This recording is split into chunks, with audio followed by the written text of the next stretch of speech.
Okay, Pakistan 1947 14 अगस्त 1947 को आज़ाद हुआ, आपको पता है बच्चे, ठीक है, इंडिया से।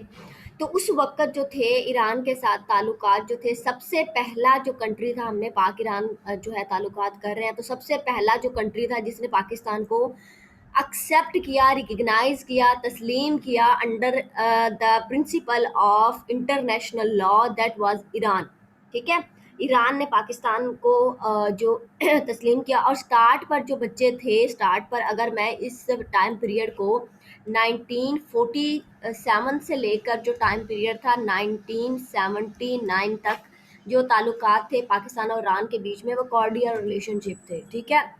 बहुत ज़्यादा एक दिल का ताल्लुक था, बहुत अच्छे ताल्लुकात थे। अच्छा बेटे, अब वो अच्छे जो ताल्लुकात थे, एक तो इससे पहले कि हम हिस्टोरिकल कॉन्टेक्स्ट में जाए, मैं आपको बता दूं कि ईरान जो है वो मेजॉरिटी शिया कंट्री है, ठीक है। इसमें मेजॉरिटी शियाज हैं और पाकिस्तान में मेजॉरिटी मुस्लिम्स हैं। 97% पाकिस्तान में जो है वो सॉरी इसमें सुन्नी है, और 97% जो है वो ईरान के अंदर शिया हैं, ठीक है। ये मेजॉरिटी शिया है, मेजॉरिटी जो है वो सुन्नी है। इसके साथ जो बॉर्डर लाइन है वो 909 किलोमीटर बॉर्डर लाइन है ईरान के साथ हमारी, ठीक है, जो कि 80s की दहाई 1956 के अंदर, if I am not wrong, 1956 के अंदर ड्रॉ की गई थी बाकायदा, ठीक है। पाकिस्तान का ये जो सूबा है, यहाँ पर बलोचिस्तान है और ये इसकी बाउंड्री टोटल मिलती है, और इसकी वजह से ईरान जो है वो हमेशा पाकिस्तान को बलोचिस्तान के अंदर जो इंसर्जेंसीज हैं उनको ख़त्म करने में हेल्प आउट करता है, अगर बीच में सेक्टेरियन कॉन्फ्लिक्ट ना आए तो। क्योंकि जब इरानियन रेवोल्यूशन आया था 1979 के अंदर, तो उस वक़्त जो था वो यहाँ पर जो ईरान के अंदर सिचुएशन थी वो टोटली चेंज हो गई थी, और उसके बाद जो पाकिस्तान और ईरान के जो रिलेशंस थे वो खटाई में पड़े थे। लेकिन उससे पहले 1947 से लेकर 1979 तक जो थे वो कॉर्डियल रिलेशनशिप्स थे, ठीक है। अच्छा, अब बच्चे क्या है कि इसमें जो पाकिस्तान ईरान के अगर रिलेशंस को ले लें तो बहुत सारे ऐसे फैक्टर्स हैं। एक तो ये चीज़ है कि यहाँ पे हमने इनके पर्सनल जो रिलेशंस हैं डिफरेंट कैटेगरीज के अंदर, इकोनॉमिक, डिफेंस, ट्रेड, ठीक है, इसको लेना है। दूसरा, इसमें अफगानिस्तान का है इन्वॉल्वमेंट, अफगानिस्तान को लेके हमने इसको डिस्कस करना है, ठीक है। तीसरा जो है वो बच्चे यूएस की जो इन्वॉल्वमेंट है उसके हिसाब से देखना है। चौथा, इसमें सऊदी अरेबिया का जो है वो इन्फ्लुएंस है, वो भी देखना है, ठीक है। उस पॉइंट ऑफ व्यू से हम लोग देखेंगे। अच्छा, अब जब स्टार्ट के अंदर बच्चे क्या हुआ कि 1947 के तक जब पाकिस्तान आज़ाद हुआ, तो उस वक़्त ईरान ने पाकिस्तान को as a country under international law जो है वो एक्सेप्ट किया। और जब आपको जो है वो जब पाकिस्तान ने डिफेंस एग्रीमेंट साइन किए थे अमेरिका के साथ, सीटो सैनेटो 1954 और 1955 की दहाई में, किसको जो यहाँ पर जो था यूएसएसआर, उसको कंटेन करने के लिए, कम्युनिज्म को कंटेन करने के लिए ये जो थे वो डिफेंस पैक्ट साइन हुए थे। इसको ज्वाइन किया था ईरान ने भी अलॉन्ग विद टर्की, ठीक है। ईरान और पाकिस्तान ने भी इसको ज्वाइन किया था अलॉन्ग विद टर्की। अच्छा, अब जो क्योंकि ईरान भी मुस्लिम कंट्री है, पाकिस्तान भी मुस्लिम कंट्री है, हमारे रिलीजियसली, आइडियालॉजिकली, कल्चरली जो है वो हमारे जो मिलते हैं, ठीक है, हमारी प्रॉक्सिमिटी है इस सेंस में। तो क्या था कि 1940 जो 50 की दहाई में, 55 54 की दहाई में जो पैक्ट साइन हुए थे वो भी ईरान ने साइन किए। उसके बाद 1947 1965 की जो इंडिया के साथ पाकिस्तान की वॉर हुई थी, उसमें ईरान ने बहुत ज़्यादा सपोर्ट किया था। जो पाकिस्तान के जहाज़ थे वो उसको ईरान ने अपने जो थी लैंड, वहाँ पर अपने जो थे वो बेसिस प्रोवाइड की थी कि वहाँ से वो ऑयल रिफिल कर सकते हैं, ठीक है। तो ये एक बहुत बड़ी सपोर्ट थी, moral, intellectual, material, financial, each and everything की जो सपोर्ट थी 1965 की वॉर में ईरान ने पाकिस्तान को दी। उसके बाद जो था वो बच्चे यहाँ पर जो इंसर्जेंसीज चल रही थी इस बॉर्डर पर अफगानिस्तान की तरफ से, उसको भी ख़त्म करने में ईरान ने साथ दिया। फिर बलूचिस्तान में जो इंसर्जेंसीज चल रही थी बच्चे बलूचिस्तान में, उसको भी ख़त्म करने के लिए, उसको डिमिनिश करने के लिए पाकिस्तान की सपोर्ट ईरान ने की, ठीक है, ऑलवेज। अब 19 जो है वो बच्चे 19 50 की दहाई में तो इन दोनों जो ताल्लुकात है इन्होंने जो treaty under the treaty of friendship जो इन्होंने साइन की थी उसमें 2 पैक्ट इनके साइन हुए, ठीक है।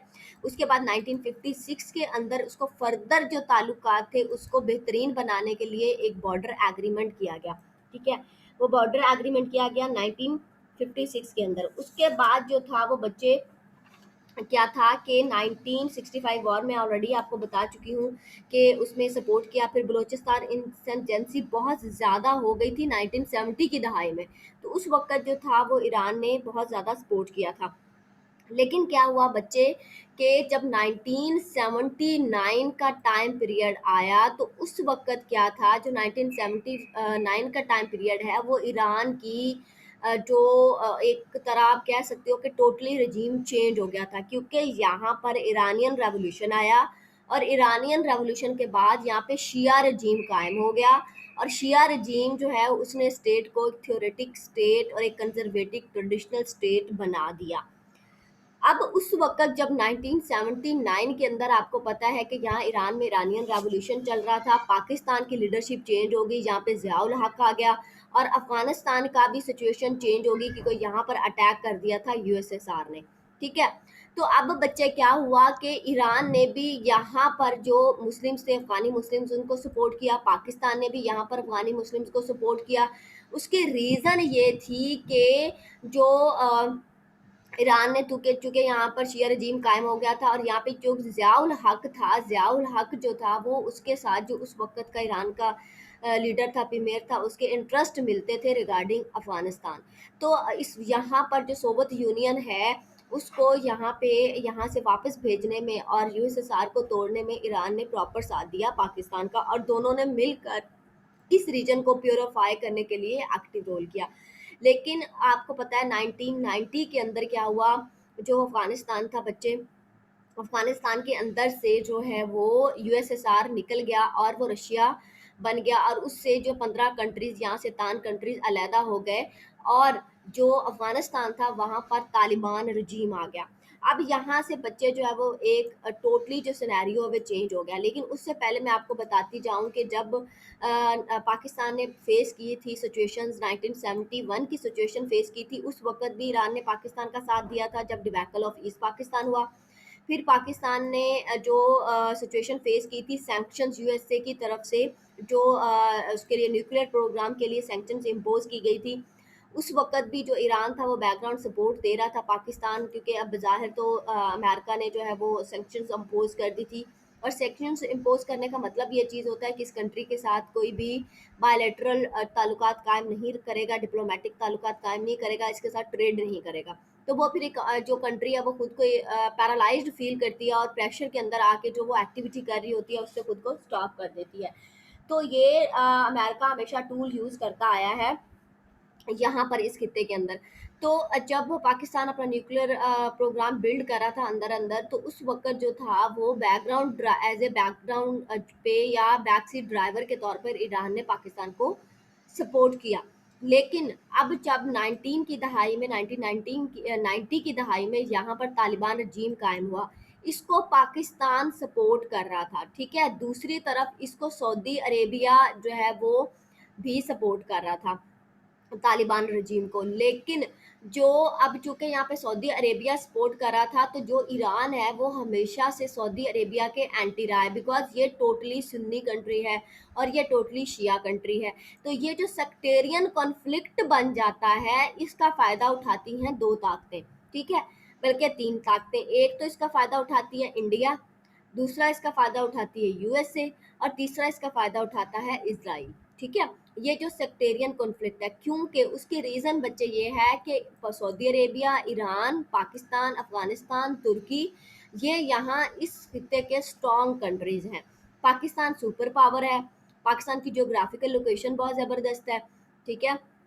पाकिस्तान जो है वो हर तरह से पाकिस्तान की इंटेलिजेंस, आर्मी जो है वो है, और सऊदी अरेबिया जो है यहाँ पे हब है, ये ऑयल कंट्रीज़ हैं, ईरान, इराक, ये ऑयल कंट्रीज़ हैं। तुर्की पावरफुल है by in case of leadership और बहुत सारे अदर जो एरियाज़ हैं उसमें।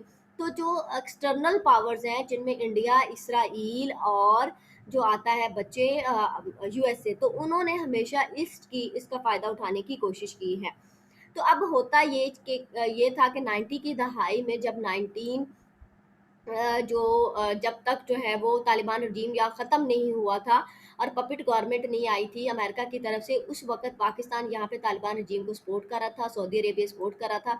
तो फिर पाक ईरान ताल्लुकात में इंटेंसिटी आ गई थी। पाक ईरान ताल्लुकात जो थे वो कोल्ड रिलेशंस कहलाए थे। क्योंकि ईरान ये समझता था कि पाकिस्तान जो है वो सऊदी अरेबिया के साथ मिलकर, और सऊदी अरेबिया की बैक पे है यूएसए, तो वो ये मिलकर ईरान के अंदर जो शिया रजीम है उसकी कंटेनमेंट करना चाहता है, और इसको पॉलिटिकल रिलीजियस कंटेनमेंट इसकी कर रहा है। तो इस वजह से पाकिस्तान, चूँकि पाकिस्तान सऊदी अरेबिया के साथ ताल्लुकात हमेशा अच्छे रखता है, तो इस वजह से क्या हुआ कि अगर तो यहाँ पे लीडर आ गया पाकिस्तान के अंदर ऐसा जिसकी टिल्ट हुई ईरान की तरफ ज़्यादा, तो हमारे ताल्लुकात सऊदी अरेबिया के साथ बिगड़ गए। लेकिन अगर कोई ऐसी ताकत आई, ऐसा लीडर आया जिसके ताल्लुकात जो है वो सऊदी अरेबिया के साथ अच्छे हुए, तो हमारे ईरान के साथ बिगड़ गए। तो हमेशा ये जो ताल्लुकात बिगाड़ने में, और तीनों कंट्री जो है वो मुस्लिम्स कंट्री हैं, लेकिन ड्यू टू सेक्टेरियन कॉन्फ्लिक्ट इसका फ़ायदा हमेशा इंडिया, यूएसए और इसराइल जो है उसने उठाया है, और ये जो मुस्लिम कंट्रीज़ हैं उनको अलहदा करने की कोशिश की है। अच्छा, अब क्या था बच्चे के 1979 से लेकर ऑनवर्ड, जब से इरानियन रेवोल्यूशन आया, पाकिस्तान के जो ताल्लुकात थे वो ख़त्म हो गए, क्योंकि 84 की दहाई में जो अमेरिका था उसने ईरान को state sponsored terrorism country declare कर दिया था। उस वक़्त यहाँ पे ज़ियाउल हक था, तो ज़ियाउल हक के साथ ताल्लुकात अच्छे थे। इन्होंने जो है वो इस्लामाइज़ेशन की जो पॉलिसी थी ज़ियाउल हक की, उसको बहुत ज़्यादा सपोर्ट किया था ईरान ने। तो इस वजह से ताल्लुकात बहुत ज़्यादा अच्छे थे, और इसी चीज़ से, क्योंकि यहाँ पर जो अब तालिबान थे उनको कभी भी अमेरिका नहीं चाहता था कि वो प्योर हों, क्योंकि वो तालिबान किसके अगेंस्ट लड़ रहे थे, वो यूएसए के अगेंस्ट लड़ रहे थे। ईरान का इंटरेस्ट था यहाँ पर, इस वजह से पाकिस्तान और ईरान के ताल्लुकात अच्छे रहे, ठीक है। लेकिन फिर क्या था कि इस चीज़ का फ़ायदा जो है वो एक्सटर्नल फोर्सेस ने उठाया, और ये सेक्टेरियन कॉन्फ्लिक्ट पैदा करने की कोशिश की गई इन कंट्रीज़ को लेकर, और इसी वजह से उसकी जो बेस बनी वो हमेशा अफ़गानिस्तान बना। तो पाकिस्तान और ईरान के रिलेशंस, हम अगर बीच में से सऊदी अरेबिया, ये इंटरनेशनल पॉलिटिकल एक्टर्स हैं। कौन से पॉलिटिकल एक्टर्स हैं? सऊदी अरेबिया है, इंडिया है, ईरान, जो अफ़गानिस्तान है, और यूएसए है। बच्चे इनको निकाल कर हम पाक ईरान के रिलेशंस को अच्छे से नहीं समझ सकते। अच्छा, अब उसके बाद बच्चे क्या हुआ कि यहाँ पे जब इस्लामाइजेशन थी उस वक्त तो स्ट्रॉन्ग रिलेशंस थे, क्योंकि इस्लामाइजेशन को ईरान जो है वो सपोर्ट कर रहा था। अच्छा, उसके बाद बच्चे क्या हुआ कि जो इंस्टेबिलिटी आ गई इसमें 1998 की दहाई के अंदर। अब 1998 की दहाई के अंदर इंस्टेबिलिटी क्या आ गई कि जो यहाँ पे तालिबान थे वो अमेरिका में, वहाँ पे पाकिस्तान के अंदर भी लीडरशिप चेंज हो गई, ठीक है। जो स्टैंड स्टिल इरा था पाकिस्तान के अंदर वो भी ख़त्म हो गया 1998 की और 99 की दहाई में। जो क्या हुआ, कारगिल की वॉर हुई, और उसके बाद पाकिस्तान का सिनेरियो भी चेंज हुआ, पाकिस्तान में डिक्टेटरशिप आ गई, मुशर्रफ आ गया। अच्छा, दूसरी तरफ जो अमेरिका है उसकी तरफ 9/11 का इंसिडेंट हो गया, और वो यहाँ पर आ गया जो कंटेनमेंट ऑफ तालिबान करने के लिए और उनको ख़त्म करने के लिए, यहाँ पे वॉर ऑन टेरर के नाम पर, और सिचुएशन यहाँ पे टोटली चेंज होगी बच्चे। अब लेकिन थोड़ा सा अगर हम पीछे जाएं 90 की दहाई में, तो पाकिस्तान और ईरान के ताल्लुकात बहुत ज़्यादा ख़राब हुए थे। जैसे मैंने आपको बताया कि यहाँ पर तालिबान थे। अब ये मेरी बात यहाँ से गौर से सुनिएगा, क्योंकि यहाँ पे तालिबान थे, उनको सपोर्ट पाकिस्तान भी कर रहा था, उनको सपोर्ट ईरान भी कर रहा था। क्योंकि क्योंकि ये यहाँ पे इन दोनों के जो इंटरेस्ट थे वो म्यूचुअल इंटरेस्ट थे, और ईरान जो है वो हमेशा से यूएसए की इन्वॉल्वमेंट यहाँ पे नहीं चाहता है। लेकिन यूएसए ने जब देखा कि पाकिस्तान और ईरान के ताल्लुकात अच्छे हैं, और मैंने चूँकि आपको पहले बताया कि जो एक्सटर्नल फोर्सेस हैं वो इस चीज़ का फ़ायदा उठाती हैं और ये ताल्लुकात ख़राब करने की कोशिश करती हैं, तो 90 की दहाई के अंदर बहुत सारे डिप्लोमेट जो थे वो उनकी किलिंग हुई पाकिस्तान में। बट मुझे इस चीज़ की समझ नहीं आती कि ऐसा क्यों हुआ, क्योंकि खुद पाकिस्तान भी उन विक्टिम्स को जो है वो फ्रीडम, क्या कहते हैं, जस्टिस प्रोवाइड करने में पाकिस्तान भी अपने आप को बहुत हेल्पलेस फील कर रहा था। पाकिस्तान का एक ईरान का एक कौंसल जनरल था, वो किल्ड हुआ 1990 के अंदर पाकिस्तान में, ठीक है। गिंगी, ये सादिक गिंगी जो था वो हुआ, ठीक है। अब उसकी किलिंग हुई, उसके बाद बच्चे क्या हुआ कि जो 5 कैडेट थे ईरानियन एयर फोर्स के, अनफॉर्चुनेटली और किस्मती से जो थे वो भी रावलपिंडी में किल्ड हुए, ठीक है। तो उसके बाद क्या हुआ कि ये जो 2 इंसिडेंट हुए थे, ये इंसिडेंट होने के बाद पाकिस्तान के साथ ईरान के ताल्लुकात ख़राब हो गए, और इस चीज़ का बेटा फ़ायदा उठाया उठाया इंडिया ने, और इंडिया ने ताल्लुकात जो है वो ईरान के साथ अच्छे बिल्ड कर लिए, क्योंकि यहाँ पर ईरान के थ्रू यहाँ पर जो है वो अफ़गानिस्तान इधर ईरान जो है वो इधर भी अपना इन्फ्लुएंस कॉन्सुलेट बनाना शुरू हो गया, ठीक है। यहाँ पर ये बॉर्डर तो इंडिया के पास डायरेक्ट है ही। इंडिया पाकिस्तान का ये बॉर्डर भी इनसिक्योर हमेशा से चाहता था, और ये बॉर्डर भी हमेशा से इनसिक्योर चाहता था, ठीक है। पाकिस्तान अपने आप को सिक्योर फील करता इस साइड पर। अब यहाँ पर 2 कंट्रीज हैं बच्चे, मुस्लिम ममालिक है, अफगानिस्तान भी है और ईरान भी है।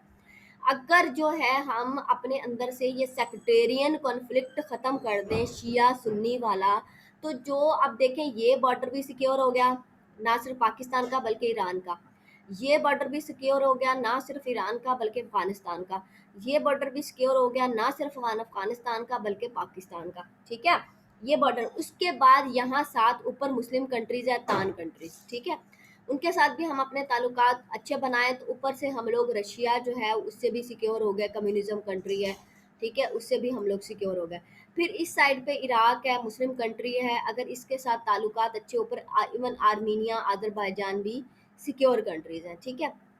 और इधर सऊदी अरेबिया है, नीचे यमन है, और नीचे जो है वो ओमान है, ठीक। अब देखें बच्चे के, अगर ये कॉपरेशन से और सेक्टेरियन कॉन्फ्लिक्ट्स को बीच में से ख़त्म कर दें, तो ये जो सारा रजीम है ये कोऑपरेटिव रजीम बन सकता है, ठीक है। Clear what I am saying, कि ये कोऑपरेटिव रजीम बन सकता है, और इसमें जो है वो सारे, अब ये यहाँ पे ऑयल की 80% दुनिया की जो ट्रेड है वो यहाँ पे होती है, ऑयल ये जो कंट्रीज हैं उनमें, मैंने बहुत ज़्यादा इसको मैसी कर दिया। अच्छा, अब क्या है कि उसमें जो भी एक्सटर्नल फोर्सेस हैं उनको कभी भी इस चीज़ का नहीं मिले, अपॉर्चुनिटी नहीं मिले कि वो इन कंट्रीज़ के अंदर इंतशार फैला सके। ये क्यों होता है बच्चे, ये होता है सेक्टेरियनिज्म की वजह से। अब पाकिस्तान जो है, अब जब मैंने आपको बताया कि 90 की दहाई के अंदर पाकिस्तान के ईरान के साथ ताल्लुकात ख़राब हुए, इंडिया ने इसका फ़ायदा उठाया। यहाँ पर चाबहार पोर्ट है, ठीक है, जहाँ पर ये मैंने इंसर्कल किया, चाबहार पोर्ट है। यहाँ पे क्या है, यहाँ पे गवादर पोर्ट है, 1 मिनट में इसको ज़्यादा, यहाँ पर क्या है, चाबहार पोर्ट है, यहाँ पे क्या है, ग्वादर पोर्ट है, दोनों साथ साथ है।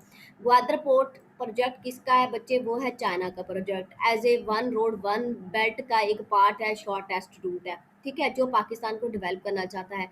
इससे 80% ट्रेड होती है, और यहाँ से यहाँ पर चाबहार है, ठीक है। अब इंडिया क्या किया, उसने ताल्लुकात ईरान के साथ अच्छे किए, और यहाँ पर डायरेक्ट ग्वादर पोर्ट और चाइना के ऊपर अपना चेक एंड बैलेंस रखने के लिए यहाँ पर चाबहार में अपना इन्फ्लुएंस बढ़ा दिया।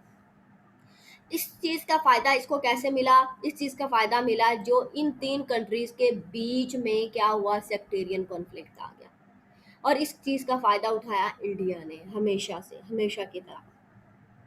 अब ईरान जो है वो हमेशा से चाहता है कि वो ताल्लुकात जो है वो ईरान के साथ ताल्लुकात अच्छे करे, बिकॉज़ हमारी ट्रेड बहुत ज़्यादा है, हम दोनों ईसीओ के जो हैं वो मेंबर भी हैं। हमारी जो इसमें political, religious, each and everything बच्चे, वो टाइज भी मिलती हैं। हमारी ट्रेड भी इनके साथ अच्छी है, इकोनॉमिक कॉपरेशन भी अच्छा है। जो हमने वहाँ पे एनर्जी के मैटर में, आपको पता है ईरान गैस पाइपलाइन हमने जो इसका जो बॉर्डर है, ईरान का बॉर्डर है, वहाँ से हमने 1150 किलोमीटर की लंबी लाइन जो है वो अपने खींच कर हम अपने मुल्क में गैस पाइपलाइन की लेके आए हैं, ठीक है। ये बहुत ज़बरदस्त है। फिर हमने 74 मेगावाट का, 100 मेगावाट का डिफरेंट, और इवन 1000 मेगावाट के डिफरेंट प्रोजेक्ट्स जो हैं वो हमने चाइना की मदद से, सॉरी, जो ईरान और पाकिस्तान के म्यूचुअल कॉपरेशन से हमारे ये एनर्जी प्रोजेक्ट कायम हुए। फिर बच्चे हम क्या करते हैं, हम अपना जो 80% ऑयल है वो हम ईरान से लेते हैं, सऊदी अरेबिया से लेते हैं, इन कंट्री से लेते हैं, ठीक है। हमारी इम्पोर्ट है, हम जो है ईरान ईरान को हम जो है वो बच्चे मैंगो एक्सपोर्ट करते हैं, हम ईरान को किन्नू एक्सपोर्ट करते हैं, हम ड्राई फ्रूट एक्सपोर्ट करते हैं, हम इवन आलू एक्सपोर्ट करते हैं, हमारी मकई एक्सपोर्ट होती है ईरान को। और दूसरी तरफ ईरान की तरफ से हम सारे पेट्रोलियम प्रोडक्ट्स वहाँ से लेते हैं। हम ईरान से जितने भी जो है वो कह लो कि और जो लेदर्स के जो डिफरेंट हैं चीज़ें, वो भी हम वहाँ से लेते हैं, इससे ईरान से लेते हैं। तो बच्चे हमारे जो इम्पोर्ट भी एक्सपोर्ट भी और ईरान की भी जो रॉ मटेरियल है ईरान हमसे लेता है बच्चे, वो भी हमारी जो होती है उसका भी ज़रूरत पूरी हो जाती है। सॉरी बच्चे। ओके। अच्छा, यहाँ कहाँ पे थे हम लोग?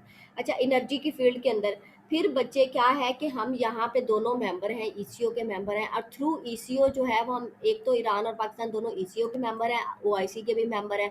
तो उसके प्लेटफॉर्म के थ्रू भी हम यहाँ पे इस खित्ते के अंदर जो कॉपरेशन मैंने आपको बताया है, एक ट्रायंगल जिससे एक्सटर्नल जो फोर्सेस है उनका जो है वो इन्फ्लुएंस कम किया जा सकता है with the help of China, क्योंकि चाइना एक सुपर पावर है और चाइना हमेशा से इस खित्ते में जो है वो अमन चाहती है। ठीक है, पीसफुल को रेजिस्टेंस चाहती है, कॉपरेशन चाहती है, कंपटीशन चाहती है, वार नहीं चाहती। जो है competition without war without blood shed चाहती है। तो उसकी हेल्प से चाइना सुपर पावर भी है, चाइना वीटो के पास वीटो पावर भी है। तो उसमें फिर हम इस रीजन को इस तरीके से सिक्योर कर सकते हैं कि हम अपनी एनर्जी जो है उसको स्ट्रॉन्ग करें। बायलैटरल जो ट्रेड है बच्चे, उसमें ख़त्म करें कैसे? यहाँ पर जो प्रपोजल ईरान ने भी दिया था कि नॉन टैरिफ जो बच्चे बैरियर्स हैं उनको रिमूव करें, अपने बॉर्डर को सिक्योर करें, यहाँ से रोड की कंस्ट्रक्शंस करें, रेल्स निकालें, यहाँ पर अपने एयर के जो कम्युनिकेशन सिस्टम है वो उसको स्ट्रॉन्ग करें। तो हमारे जो ताल्लुकात है फर्दर स्ट्रॉन्ग हो सकते हैं और सेक्टेरियन कॉन्फ्लिक्ट को भी ख़त्म करें। तो ये जो हब है बच्चे, इसकी ये एक पहले तो ईरान के साथ जो था वो एक्सपेक्टेशन थी कि $5 बिलियन तक इसकी ट्रेड, पाकिस्तान और ईरान की ट्रेड गई थी। तो ये बच्चे 100 बिलियन तक जा सकती है अगर ये रीजन आपस में कोऑपरेशन करे। फिर अल खालद टैंक अगर बच्चे आपको पता हो तो पाकिस्तान का, वो भी ईरान के जॉइंट वेंचर से बनाया गया। और कोऑपरेशन और इंडिपेंडेंस जो है वो हमेशा एक्सरसाइजेज जो मिलिटरीली और डिफेंस की में भी ईरान और पाकिस्तान की हमेशा जो है जॉइंट एफर्ट रही है कि वो अपने रीजन को स्ट्रॉन्ग करने के लिए करें। ठीक है, फिर कल्चरल अफिलिएशन है। पाकिस्तान जो है वो ईरान के साथ कल्चरल, लिंगुअल, रिलीजियस बैकग्राउंड जो है वो बच्चे शेयर करता है, ये भी पता है। अच्छा, फिर उसके बाद बच्चे क्या है कि यहाँ पर चूंकि मैंने आपको ऑलरेडी बता दिया है कि ये जो चाबहार और ग्वादर पोर्ट है, अगर ये दोनों यहाँ पर हम बीच में से सेक्टेरियन कॉन्फ्लिक्ट ख़त्म कर दें तो हमें जो है वो हम हर तरह से स्ट्रांग हो सकते हैं। यहाँ पे एक्सटर्नल फैक्टर्स को अलाउ मत करें। अच्छा, अब यहाँ पे बेटा आपने देख लिया कि 1979 के बाद से ताल्लुकात हमेशा से इसी तरीके ख़राब होते आ रहे हैं ड्यू टू सेक्टेरियन कॉन्फ्लिक्ट की वजह से, और उसका फ़ायदा हमेशा उठाता है कौन उठाता है? External forces. अब हमने वन बाय वन बेटा देख लेने हैं कि जो